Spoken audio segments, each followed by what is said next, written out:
Hey there. I hope you're liking these podcasts and videos so far, and if you do, please give us some feedback. Speaking of, let's have a look at system feedbacks. Starting with the water cycle. The water cycle is in a state of dynamic equilibrium if stores and transfers are balanced. Unbalanced dynamic equilibrium. A change to one aspect of the water cycle will unbalance the dynamic equilibrium. Climate change is closely linked to changes in the water cycle. Negative feedback. Negative feedback decreases inputs in a system.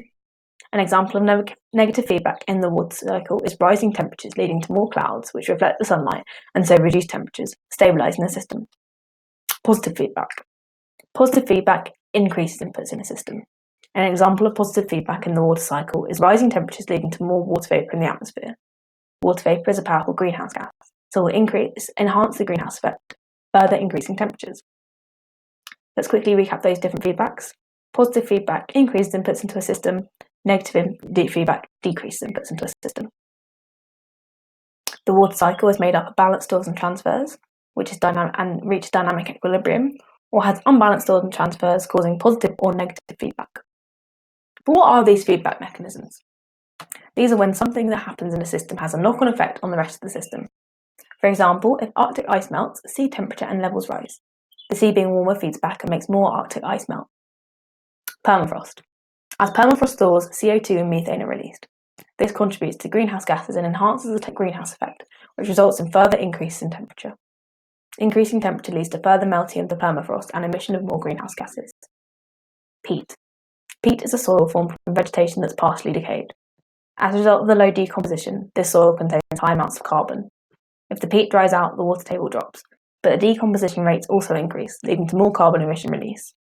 The peatlands also emit methane, which contributes to the greenhouse gases. Saddleworth Moor wildfire. So last year, 2018, in Manchester, the UK, dry weather in June led to wildfires on Saddleworth Moor. The fires were hard to contain because the dry bushes were on peat, which is extremely flammable. The wildfire resulted in 40 homes being evacuated. So let's quickly recap all of that. Which soil is formed from vegetation that's partially decayed? Is it sandstone, tundra, coarse-grained, or peat? Correct answer is peat. What is the correct order of the feedback mechanism in permafrost? Well, when permafrost thaws, CO2 and methane are released. This contributes to greenhouse gases and enhances the greenhouse effect. This results in further increases in temperature, which leads to further melting of the permafrost and an emission of more greenhouse gases. Tipping points. Tipping points in any system are points where there will be a drastic, sometimes irreversible change. The thermohaline circulation. Increased melting of northern glaciers and ice cap would result in large amounts of non-salty, less dense water in the oceans. This would disturb the conveyor belt of hot water moving from the tropics to the cold water from the poles. The change in thermohaline system may result in cooling of temperatures in the northern hemisphere. Forest dieback. If drought in rainforests causes enough trees to die, then a tipping point can be reached. At the tipping point, there is so much dead vegetation that any rainfall doesn't infiltrate.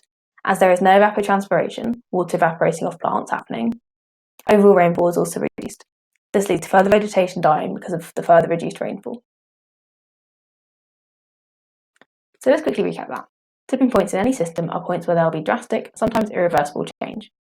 Examples of tipping points are forest dieback, which is when enough trees in a drought event for a tipping point enough trees die in a drought event for a tipping point to be reached. And the thermohaline circulation, which is the conveyor belt of hot water moving away from the tropics that will be disturbed with rising sea level. What is closely linked to change in the water cycle? Is it quality of life changes, climate change, economic growth, or political events? Correct answer is climate change. The different features of forest dieback are: drought in forests causes tree death to reach a tipping point. There is so much dead vegetation that rainfall doesn't infiltrate. There is no evapotranspiration happening, and more of the vegetation die because of the further reduced rainfall. Rising temperatures leading to more clouds which reflect the sunlight and so reduce temperatures, stabilising the system. What kind of feedback is this an example of? It's an example of negative feedback.